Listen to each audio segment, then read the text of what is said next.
Hi everybody, it's Lori Mans with QualityMediaConsultants.com, where we help entrepreneurs and small business owners to get more clients, more brand visibility, and create more revenue in their business in less time. Well, today's subject is how to increase your prices and keep your customers. That's a good one, isn't it? Well, listen, being in business as an entrepreneur or small business owner, sometimes one of the toughest challenges is figuring out what to charge.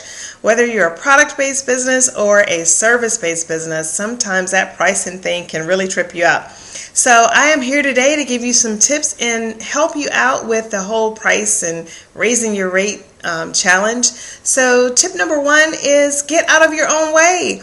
A lot of times it's fear and the things that we tell ourselves in our own heads that mess us up sometimes. Like, if I raise my rates, then no one will buy this. If I raise my rates, then they won't want to do business with me anymore. Well, it's just not true. If you have customers now, you will continue to have customers even if you raise your rates. There's just some things that you need to do in order to be able to raise your rates and not, get any problems or have any problems rather with your customers. So get out of your own way. Don't be your own biggest enemy or your worst nightmare, because sometimes we can be our own biggest obstacle and our own worst enemy and not believing in ourselves. So I don't want that to happen to you. Get out of your own way, okay? Number two is I want you to have some price variables. It's very important to have some high and low prices in your business, where you have some things for your low-end customers, those people who don't do business with you on a regular basis, but they do consistently, probably 4 or 5 times out of the year they might engage with your business or less. So you might want to have some low cost offerings for them. Then you want to have some high cost offerings for people who like high-end products and want more exclusive opportunities with your business, okay? So make sure you've got some price variables in there. Make sure you're not pricing yourself out of the competition. Always make sure you have some low-cost items, high-cost items, and some that are right in the middle, okay? So I want you to think of making sure there's enough of the price spectrum in your business from one end to the other.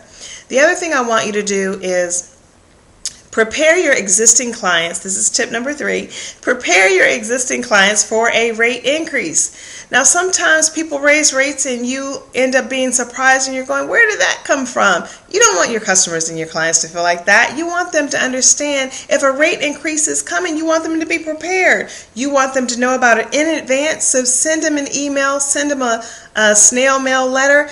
Put it all in your social media. Let them know that a price increase is coming so that they can budget for that. And if you do that, then they won't feel blindsided or taken advantage of when you just, happen to lay it on them that the price is more.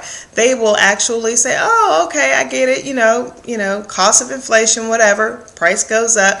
They will support you. And sometimes people even go, you know what, I haven't paid any more for this product or service in years, especially your loyal customers. And sometimes they'll want to give you a raise just for doing good work. So just make sure you tell them that the price increase is coming.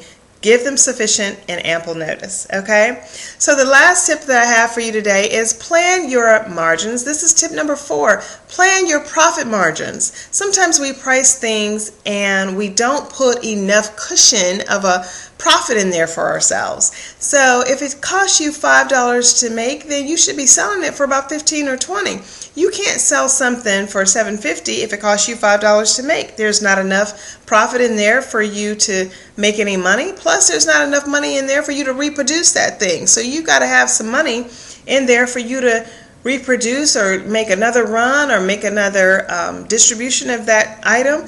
You've got to have some profit, and you've got to make sure that you are putting enough of a margin in there for your products and even your services. So if you create a program for your clients and you spent, 6 months creating this program, and then it's going to take you another 6 months to deliver the program, then you've got to put enough profit in there based upon the time that you value your time as. Okay, if you normally charge $100 an hour, then make sure you're getting enough for the value of that program in terms of what you put into it. Okay, and so pricing, of course, is one of those tricky things. In order to have effective pricing where you make money, meet your revenue goals, and your customers feel like they're getting the value, you have to sometimes test and measure. Okay, you have to try your pricing out. You have to run it for a little while and see what kind of traction you get,